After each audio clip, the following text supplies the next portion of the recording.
তাদের রাজনীতি ইস্যুর কারণে আমাদের জীবনটাই লাইফ শেষ, আমাদের পরিবারের একটা মানহানি হয়েছে, সব কিছু মিলে আমাদেরকে একটা হয়রানি করা হয়েছে।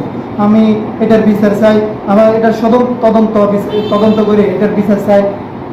আমার নাম ফারহান, আমি মাদ্রাসায় পড়ালেখা করি। আমি দীর্ঘদিন অসুস্থ থাকায় নোয়াখালী অনেক চিকিৎসা করছি, চিকিৎসায় ভালো ভালো পাই নাই, সেই জন্য আমি পরিবারের সাথে আলোচনা করে ঢাকা গেছিলাম। আমি সহযোগী হিসেবে আমার ফ্রেন্ডকে নিয়ে গেছিলাম, আমার মামার কাছে গেছিলাম, মামার সাথে যোগাযোগ হয়েছিলাম। মামা বলছে আসে, সমস্যা নেই। তো আমরা ওই দিন রবিবার রাতে এখান থেকে রওনা দিই, আমরা 12টা বাজে গেছি। তো ওই মামার কলেজে গেছিলাম 1:30টার দিকে। তো মামা আমরা ফ্রেশ হয়ে নাস্তা করছি, নাস্তা করি একসাথে, মামা আর আমি একসাথে শুয়েছি আর ও নিচে শুয়েছি। পরবর্তী আমরা সকালবেলা ঘুম থেকে উঠছি, উঠে মামার খেলা শিখেছে, আমাদেরকে বলছে তোমরা কী করবা? আমরা বলছি আমরা ঘুরবো। তো উনি বলছে আচ্ছা ঠিক আছে যাও, যদি শরীর ক্লান্ত লাগে তাহলে রুমে আসি, রুমের পাশে চাবি আছে। আমি বলছি আচ্ছা ঠিক আছে। তো আমরা ঘুরতে বেরিয়েছিলাম, 10:30টার দিকে আমরা ক্লান্তির কারণে আমরা রুমে আসছি। রুমে আসার পরে আমার বন্ধু বলছিল যে ও গোসল করতে যাবে। তো আমি বলছি আচ্ছা ঠিক আছে তুমি গোসল করে যাও। তো উনি গোসল করে আসছে, গোসল করে আসে খালি গায়ে ছিল, এখনও গেঞ্জি গায়ে দেওয়া হয়নি। তো আমি আমার মামার বেডে বসিয়েছিলাম।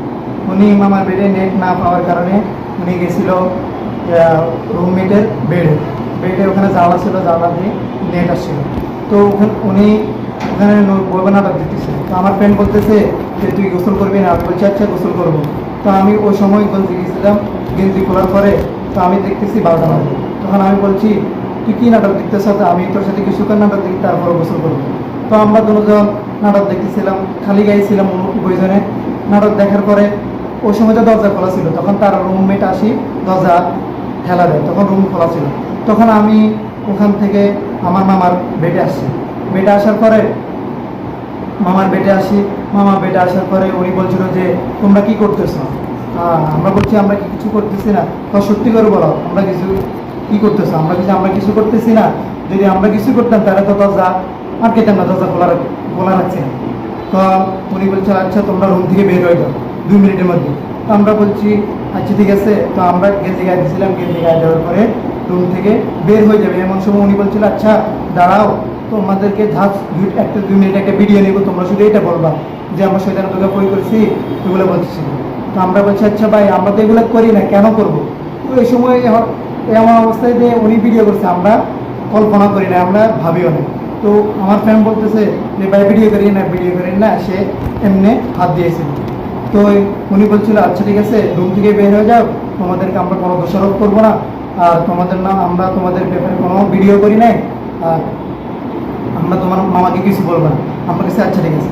তো আমরা সাধারণ এটা জিনিসটা মনে করি যে আমরা আর কিছু বলিনি। আমার মামাকেও আর এই জিনিসটা বলা হয়নি। আমি মামাকে ফোন দিয়ে বলছিলাম যে আমি মেডিকেলে আসছি ডাক্তার দেখানোর জন্য। আমি বাংলাদেশ মেডিকেলে আসছি, এই দেখেন আমার রিপোর্টটা সাদিয়া সাবরি বাংলাদেশ মেডিকেল কলেজ হাসপাতাল, আমি লাঞ্চের সমস্যা, এই বিধায় আমি ডাক্তার কাছে গেছিলাম।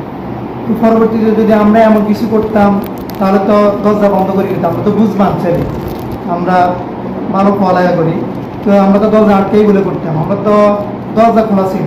পরবর্তীতে যদি এমনও করতাম তাহলে ওই রুমমেটটার সাথে কোনো হল রুমের মধ্যে আমার মামাকে ফোন দিত, নয় কোনো একটা কিছু করতো, ও কিছু করেনি।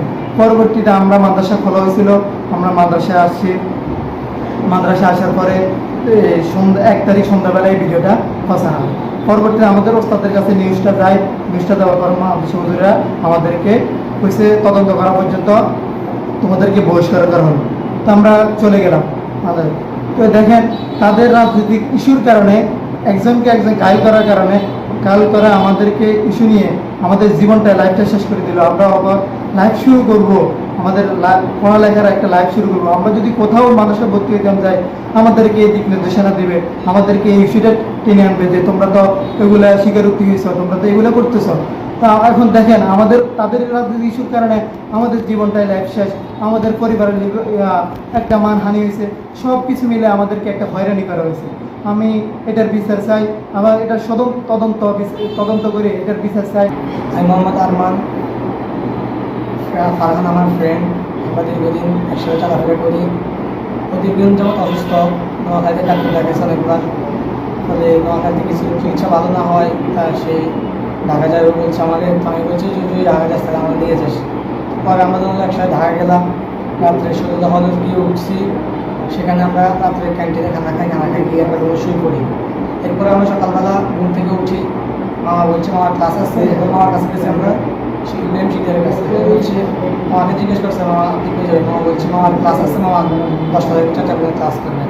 তো আমরা আমাদেরকে জিজ্ঞেস করছি তোমরা কই যাও? আমরা বলছি আমরা ভার্সিটি যারা আছে আমরা ঘুরে করবো, এরপর ডাক্তার দেখাবো 4টার দিকে। তো বলছে তোমাদের রুম আসা দরকার হলে তোমরা রুমের পিছনে দরজার পিছনে চাবি আসছে ওখান দিয়ে নিয়ে যাবো। আর আমরা একসাথে বের হয়ে গেছি। বের হয়ে আমরা ঢাকা বিশ্ববিদ্যালয় কার্যালয়ের দিকে ঘুরে করছি। এরপর আমরা রুমে আসছি, প্রায় 11টা নাগাদ রুমে আসছি। রুমে আসে আমরা। এরপর আমি আমার ফ্রেন্ডকে বলছি যে আমার তো অসুবিধা লাগতেছে, গোসল করবো। আমি গোসল করবো, গোসল করার অবস্থা আছে না, গোসল করার অবস্থা একটু গোসল করি। আর আমি গিয়ে গোসল করে আসি আমি বেডে। আমার বেডের নেট না আসায় আমি ওই আমার রুমমেটের ওই পাশে রুমমেটের বেডের পাশে জানালা থাকে, আমরা ওখানে দেখছি দিয়ে নেট আসতেছে। তো আমি ওই রুমমেটের বেডের জানালা দিকে পুরো শুই মোবাইল টিপতেছি। কারণ আমরা একটা নাটক দেখছি, নাটক দেখতেছি। এমন সময় আমার ফ্রেন্ডরে বলছে যে কি তুই গোসল দিতে না, বলছে যে আমি গোসল দিতে যাবো, তুই কি এরাস? তো আমি বলছি যে আমি নাটক দেখি, তুই সাইডে গেছি। আর ও বলছে হ্যাঁ ঠিক আছে, তাহলে ও কি নাটক নতুন নিয়ে আমি বলে সে আমার নাটক দেখা শুরু করছে। সে নাটক দেখতে গিয়ে আমার কাঁধে হাত দিয়ে আমার নাটক দেখতেছে। এমন অবস্থায় ওনার রুমমেট আসছে। রুমমেট তো দরজা তো খোলা, উনি দরজা খোলা উনি শুধু ঝাল দিয়েছে। উনি আসছে, আসার সাথে সাথে আমার ফ্রেন্ড মানে ওনার বেড থেকে উঠে গিয়ে আমার বেডে বসেছে। আমি ওনার বেডে বসে আছি এখন। উনি বলছে এটা কি, তোমরা এগুলো কী করতেছো, এগুলো ঠিক করতেছো? পরে আমাকে বলে তোমরা কোন জায়গায় দাও। পরে আমরা কোন জায়গায় দিয়েছি। আমার মামা বলতেছে যে বলতেছে যে তোমরা যেগুলো করতেছো ওখানে ঠিক হয়েছে। আমরা বলছি আমরা কিছু করি নাই।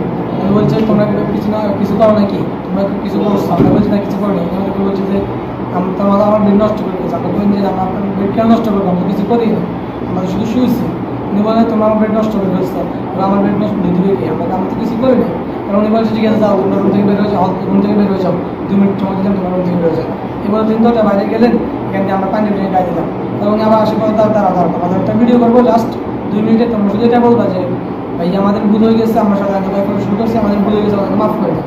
পরে উনি আমাদেরকে উনি যে ভিডিও করতেছে আমরা জানি না, উনি এগুলা ভিডিও করছে। আমরা ওনাকে বলছি ভাই ভিডিও করেন না। এই বলে আমি দরজা পিছনে মুখে হাত দিয়ে লুকাই যেতেছি। উনি যে ভিডিও করেন আমরা জানি না। ওনাকে জিজ্ঞেস করলাম ভাই ভিডিও করছিস না? উনি বলেন না আমি ভিডিও করি নাই, যাও তোমরা রুম থেকে বের হয়ে যাও, তোমার মামা কিছু তারা তোমার রুম থেকে চলে যাও। আমরা তো রুম থেকে বের হই। আমরা এই যে ধানমন্ডিতে ওদিকে ডাক্তার বাংলাদেশ মেডিকেল কলেজ ওখানে গেলাম, ডাক্তার দেখাইলাম। আমরা বিয়ে করে তারপর নোয়াখালী চলে আসলাম। এরপরে ঘটনা ঘটছে 27 তারিখে।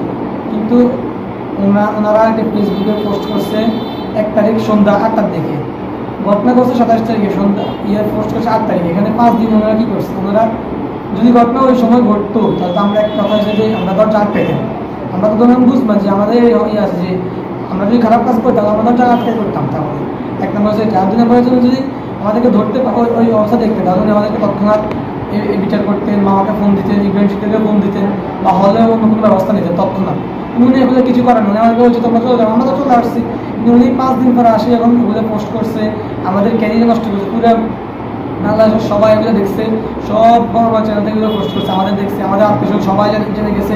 সবাই তো শুধু এটাই জানে যে আমরা খারাপ কাজ করছি।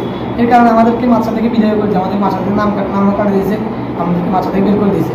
এখন আমরা ভবিষ্যতে এটা তো ওনারা যেটা দেখছে বা কত পোস্ট দেখেই তো সবাই কেমন করছে আমরা খারাপ কাজ করছি। কিন্তু আমরা সুস্থতা আনতে চাই, আমরা যে কোনো কাজ ভুল কাজ করে নাই, আমরা যে সুস্থতা আনতে চাই।